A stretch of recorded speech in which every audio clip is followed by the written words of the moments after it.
Cardholders, beware. I'm your host, Steve Van Metre, and thanks for joining me today. In our lead story today, a massive credit crisis is forming as credit card balances skyrocket, rates rise, and inflation still runs out of control. And we're seeing signs in the labor market things are going to get much worse, and that could lead to a massive blow-up in the credit card space. Let's head over to our lead story today. As consumers are piling on credit card debt, this from Fox News, flashing signs of a potential crisis.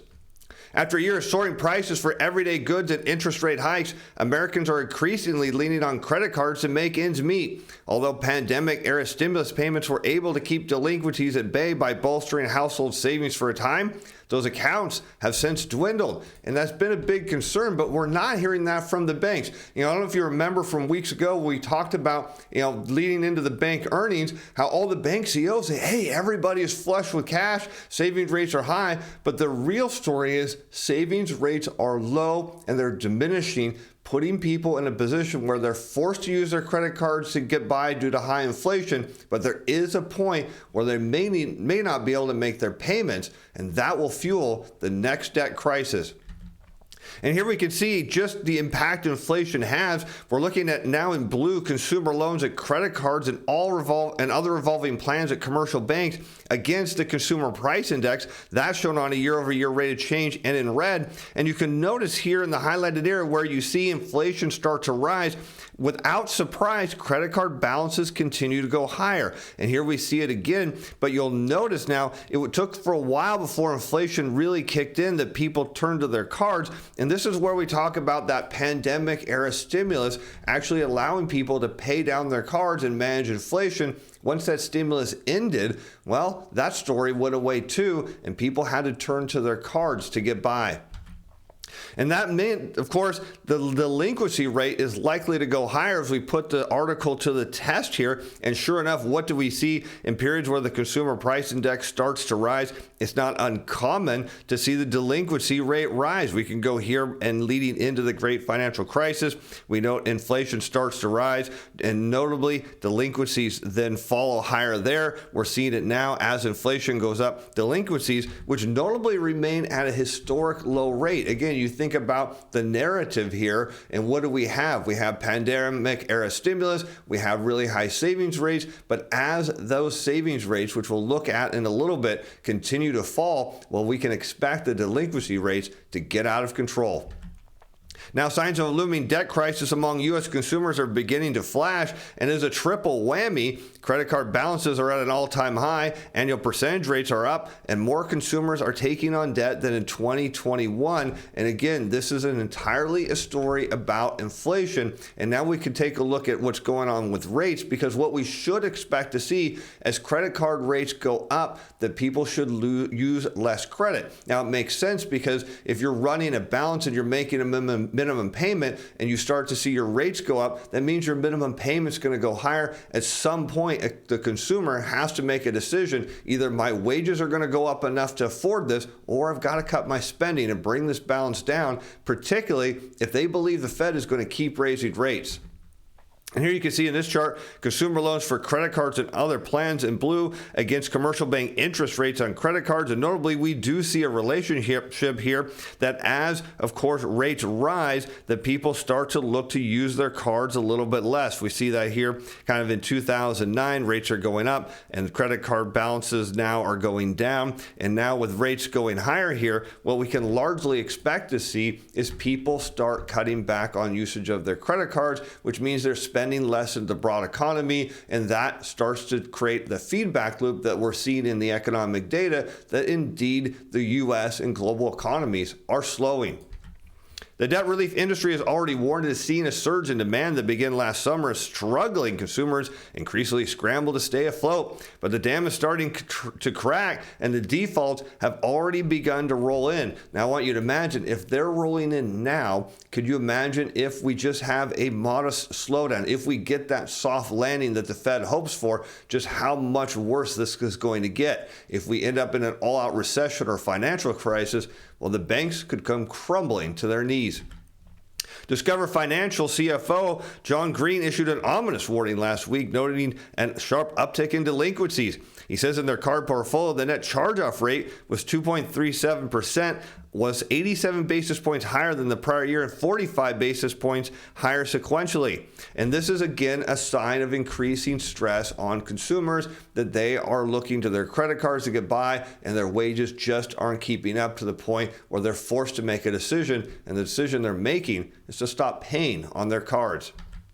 And here we can see the charge-off rate, and we can notably see it against inflation. It's very common to see periods where inflation is rising. Consumers are able to keep up, but at some point they just can't, and you see charge-off rates start to go higher. You see this happen over and over again, and it lags, of course, periods of high inflation. And so what we can expect here, at least from the banks, as we heard from them in the earnings reports, say, hey, it's not a big deal, although we're raising our loan loss reserves. Well, the reality is it is a big deal. As long as inflation stays higher here, then what that means is more delinquencies, more charge-offs, and more hits to bank earnings. Meanwhile, credit card balances have been climbing after months of elevated inflation, exactly as I've said, outpace wage gains. There you have it, signaling the worst is yet to come. The Federal Reserve Bank of New York recently reported a 15% year-over-year increase in total credit card balances for the third quarter of 2022, which amounts to the largest surge in more than 20 years. So again, this is all a function of people unable to keep up with inflation. Of course, we'll look at a chart of that in a moment. A new report from creditcards.com released on Monday shows nearly 3 out of 4, that's 72% credit card debtors added to their balance over the past year. So people that are using credit that have balances are using even more. Nearly half took on additional debt due to rising costs, while about a third saw their balances jump due to rising interest rates, meaning they can't keep up with those payments, so they're making just the minimum. They're seeing their balance go higher, and that is not a good sign for what's headed forward in the economy. According to the company's sister site, Bankrate.com, there are also more people carrying debt too. Some 46% of cardholders are carrying debt from month to month, up 39% from a year ago. So you're seeing all the evidence here right now that people are taking on more debt. They're struggling to pay on that debt, and we need them to be able to do that, plus go out and spend. This is further evidence that the economy is far weaker than policymakers want to admit. Especially for people with lower incomes, it's easy to see how everyday essentials can overwhelm a paycheck, with everything from rent to groceries, gas, and more costing so much. It can be a vicious cycle too, because most households don't have much emergency savings. Again, we noted the bankers said they do, but now let's take a look at the charts, because they don't. And first, we'll look at this one, which is a consumer price index against average hourly earnings for production and supervisory employees. As I pointed out on the show before, that wages are not keeping up with inflation, and it makes perfect sense. When this happens, consumers have no choice but to turn to their plastic to get by, because the other alternative is they have to massively cut spending. So the first decision they make is not to cut spending, but to take on more debt and hope that their wages eventually outpace inflation. Should that not happen, which in more modern day history it tends not to, well, that means they have to cut spending and pay down the debt, and that is what leads to a big slowdown in the economy.